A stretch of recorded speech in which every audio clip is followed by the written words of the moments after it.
एक बरसात की दोपहर थी। शिवनेरी किले में 10 वर्षीय शिवाजी खिड़की के पास बैठे थे और उनके गुरु दादोजी कोंडदेव ने एक पांडुलिपि खोली और बोलना शुरू किया। क्या तुम जानते हो राजकुमार, तुमसे पहले भी ऐसे राजा हुए हैं जो अकेले पूरी साम्राज्य शक्ति के विरुद्ध खड़े हुए। शिवाजी ने उत्सुकता से ऊपर देखा। दादोजी ने पांडुलिपि को खोला और बोलना शुरू किया। महाराणा प्रताप की बात करते हुए दादोजी ने शिवाजी की आंखों में देखा और बोले, वह अकेला राजा था जिसने अकबर जैसे शक्तिशाली मुगल सम्राट को सीधा युद्ध में ललकारा। हल्दी घाटी का युद्ध उसकी वीरता की मिसाल है। एक घायल शरीर, टूटी ढाल और थका हुआ घोड़ा, लेकिन प्रताप का आत्मबल अडिग रहा।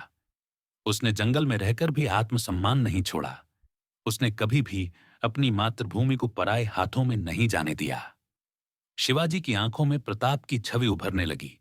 ऊंचे पहाड़ों में भाले के साथ लड़ते, भूखे रहकर भी अपने गौरव की रक्षा करते। राजा भोज का उल्लेख करते हुए दादोजी बोले, राजा भोज कोई साधारण राजा नहीं थे। वे विद्वानों के संरक्षक थे। उनके दरबार में एक से बढ़कर एक कवि, वैज्ञानिक और दार्शनिक हुआ करते थे। उन्होंने सैकड़ों तालाब और शिक्षालय बनवाए।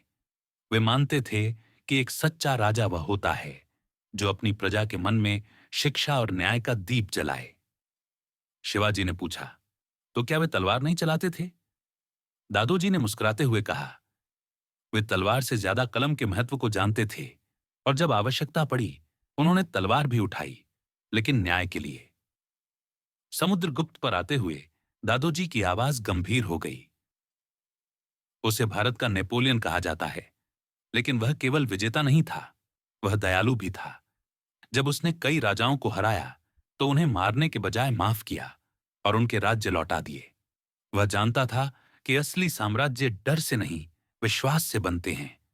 युद्ध नीति, काव्य प्रेम और संगीत में रुचि उसे एक संपूर्ण शासक बनाती है। शिवाजी ने धीमे स्वर में कहा, युद्ध जीतने से अधिक दिल जीतना चाहिए। मौर्य वंश पर आते हुए दादोजी ने पांडुलिपि को थोड़ा ऊपर उठाया और बोले, चंद्रगुप्त मौर्य ने एक साधारण युवक से शुरू होकर अखंड भारत की नींव रखी, लेकिन इस वंश का सबसे महान सम्राट था अशोक। कलिंग युद्ध में उसने जब रक्त की नदी बहते देखी तो उसे क्रोध नहीं, करुणा आई। उसने अहिंसा का मार्ग चुना और बौद्ध धर्म के संदेश को पूरी दुनिया में फैलाया।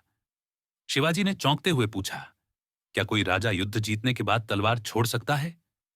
दादोजी बोले, हां, जब उसे एहसास हो कि सच्चा विजय शांति में है और भारत का गौरव केवल रणभूमि में नहीं, बुद्धि, दया और धर्म में भी है। अब शिवाजी पूरी तरह शांत बैठे थे। बाहर का तूफान जैसे कहीं खो गया था।